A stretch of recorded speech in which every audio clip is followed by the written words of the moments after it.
Hello, it's Simon's Pay, and we're off with another video. What are we doing today? So Hellen Zille was recently in a podcast with David Mashabela, and they were talking politics and everything that's just been going on in the country. And Helen had some very interesting things to say about government culture. Okay. Let's just check out this clip first. Okay. And then you tell me what you think. Sure. You don't do those kinds of things, right? And so that's the culture. But if you live in this Kim Kardashian culture where you see on social media women with hairstyles and long nails, drinking pretty drinks and never doing any work and getting out of Lamborghinis and doing all that kind of thing, you think, well, that's the lifestyle I aspire to.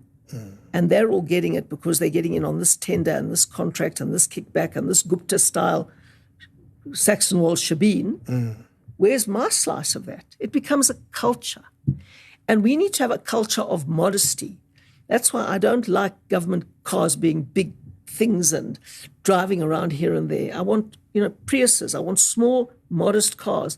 I want a culture from the top that people aspire to be modest and not flash anything that you've got around. And that'll help to change the culture. So what are your thoughts on that? Oh, I absolutely love this take. This was something that I've always kind of felt and thought is like, why do we always associate like wealth with like having to always live bombastically and obviously because of things that we do see from a lot of wealthy people already, right? And it's like, well, this is now the idea of what wealth is about. So it's like, that's why people are almost programmed in their minds the moment that I get a lot of money, I need to be flashy, I need to be, extra. And she's right in saying that even politicians have adopted this culture, of like, because if you've got money now you need to flash out money, and that's why each of them, they always fall into this trap. A lot of them fall into the Instagram live, or flashing life and all of that, and then they get caught out by SARS, and it's a whole cycle all the time. But it's gotten to the point where people feel so much pressure to live flashy that they're willing to risk everything, in order to, like, people can't enjoy money without being flashy, So what Helen is saying is that there is something fundamentally wrong with the culture of politicians, specifically our ministers in government. So the fundamentally wrong thing about this culture is that it incentivizes corruption because you cannot. So for most ministers and or government officials that do not earn enough money to live the lifestyle that they want to live, they have to do it on the illegally. Normal government, salary. Then now they get caught up in all these shenanigans because now they also want to live because you aspire to splurge on the slay queens and drive fancy cars and live a fancy lifestyle. Yes. But your salary does not allow you to do so. That means you have to find means to do that, to live that lifestyle. And what most government officials have been doing has been doing that by corruption and bribery and stuff money like that. laundering, so all of that.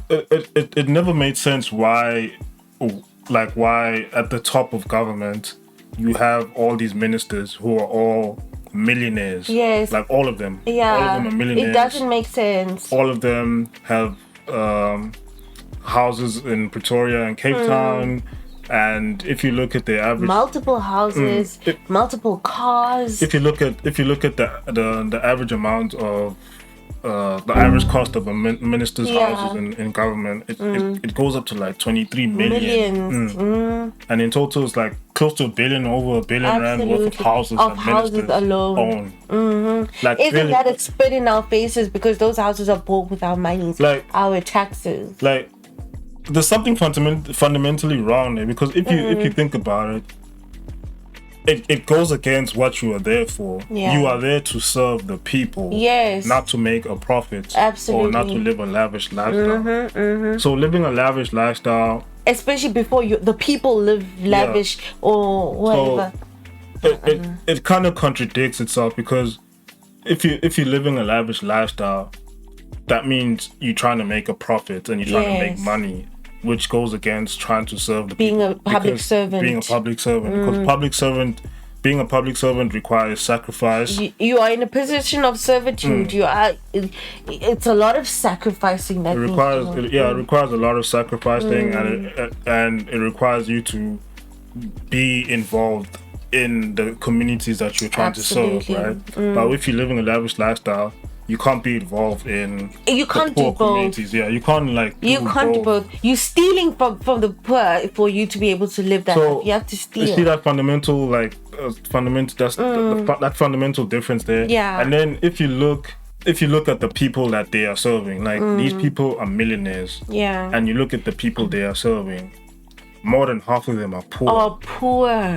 They can barely afford food. They barely can afford food, and now that's why they are so audacious to even think that it's okay to give people 350 to live on.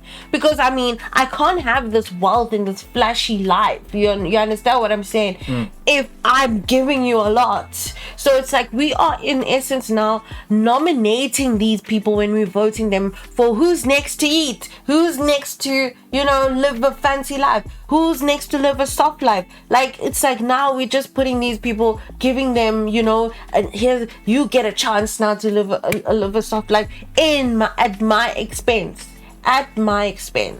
So if your president, which is like the highest position in government, is a looter and he's part of corruption, then all the ministers will be looters and part of corruption as well.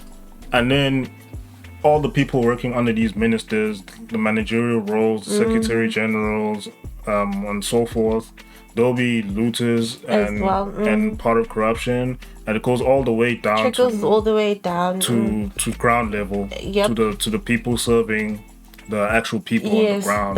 The home affairs, the UIF officers, the whatever. So that's why you get instances of like police, even law enforcement taking bribes, and even encouraging you to bribe them. Like it's become a normal thing because it's okay for your ministers, the ministers that they're working under. It's okay for them to do that, and it's hard.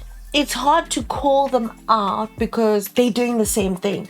It's hard for the ministers to call the ones on the ground, out because they're also doing the same thing. So it's like that's why nobody's calling anyone out in government. Is because we're all in this together. We're all doing it. You know what I'm saying? Like you can't hold people accountable now because you're part of it. So it seems like like the ANC government specifically have ushered in this culture of living lavishly. Yes. And it's so bad that they don't live under the same standards as normal people live. Absolutely. So for example, the gap is too far in mind. Yeah. So for example, like simple things like a normal person is forced to be stuck in traffic. Because there's traffic. But a minister or president cannot they can just they have a convoy of people like who move the traffic away for them to get past. And like we create these standards and these these unnecessary things. Whereas if they were treated like normal people in society would also condition them to look at them as normal people. Do you understand what I'm saying? But now we're treating them like super celebrities. You understand? Like that's why now it's like they're also starting to feel like and think that they are celebrities, all right? And they're starting to live their lives like celebrities, always expecting like top-notch things everywhere, like the best. It's sickening. It's very sickening because there's a difference between a millionaire who's a self-made millionaire who builds businesses or whatever. Okay, fair enough. We'll have a different argument or whatever on that one. But a person who is put in a position to serve people and we've given this person our monies and entrusted them. Okay, in many cases we don't even have a choice now, but we've entrusted them with our monies and they just go and have the liver, to just make their life soft and make their life nice to live, while I am struggling to get basic services that, that I can enjoy as a person. Like the standard of public, public facilities and public places are not to a good standard, or not to a standard that I can use as a person that's paying taxes. Like, again, it's a contradiction, because you are far removed, like, from the realities of the normal person. So you're not going to fix those problems because it doesn't affect you. Like load shedding is like the easiest example you can think of. Like all ministers, all the ministerial homes do not suffer from load shedding. Like their houses need to be kept on the grid 100% of the time for whatever reason. Like they're more special than everybody else. Like, why? When did we get there? But everybody else has to go through load shedding. To suffer load shedding. And then how is those ministers, or even the president himself, gonna prioritize fixing that problem it if it's not affecting, if it's not really affecting them? It's all those things like that. Like, load shedding needs to go all the way to the president. The president needs to experience load shedding in his house. I'm sorry, but I know somebody may be like, no, that's probably extreme, but I believe that. I really believe that. They need to feel the consequences of their decision. They need to feel it first before anybody else feels They it. must feel that frustration when they are switching on the kettle or they're starting up their stove to cook. Load shedding comes. They must feel that. Get that frustration. They need to feel. They need to feel it. That's the only way you'll know. No, man, I need to do something about this. Like even this thing of like ministers earning millions a year, that does not make sense. That doesn't make sense. It doesn't make sense at all.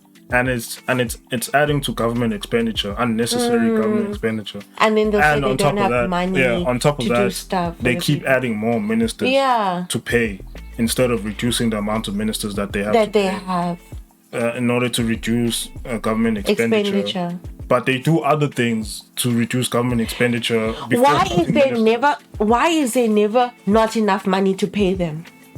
There's never not enough money to pay them those millions yearly. They'll never say, hey, we don't even have money to pay our salaries. They won't have money for other things, for doing all the other things. But they'll have those millions of bonuses every year. They'll have them, millions of salaries that they get every year. But when it comes down, it's like, that's the first cut that they'll make. They cut the salaries. If they can't do stuff with what's left, then I'm sorry. So it's really bad that, like, at that position, at the position where you have the ability to build a country and to help the people in that country live a better life, you choosing to be selfish and only take care of yourself, and your family. You ought to be ashamed and your immediate circle, while the rest of the country and yet call yourself suffers. A public servant. That is sickening. So ideally, this culture, it needs to change, because if this culture persists the way it does, it will never stop corruption. It will never stop incentivizing government officials to participate in corruption, because they are looking up to and wanting to live a certain lifestyle instead of wanting to serve. We've got ministers that are blessers in clubs and things like that. So things like that. It's nasty business, man. So you need a president who's going to go in there and just completely change everything and say, ministers, we're capping your salary at 1 million a year or whatever like that, and we reducing the amount of ministers, just changing the culture, like just changing it completely, and then being very harsh on people who are involved in corruption. In that way, we definitely can have loads more money and budget like for us to do the things that we need. Instill a culture of building stuff. Instill a culture of building a nation. Instead of showing off and flexing on the people that you're supposed to serve. Absolutely.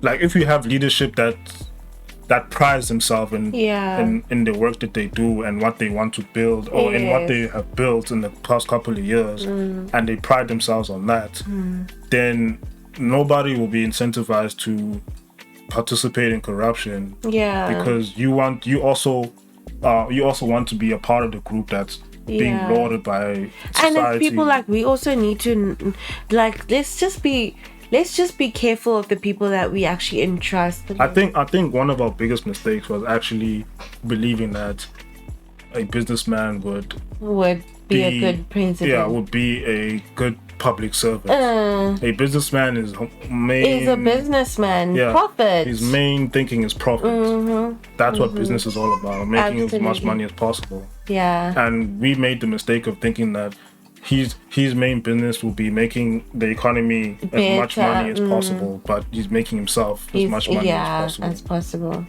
So yeah, we enriching need to, himself. Disgusting, bro. We need to really think about nasty business, nasty people. These ones. The characters that we elect. Really look into what they about and what they believe in. Because right now, if we continue down this path, then it's not looking good for anybody. Yeah. But yeah, you guys just let us know what you think about this whole situation. Yeah, let us know. Don't forget to like and subscribe. And keep watching. Goodbye. We'll check you guys in the next one.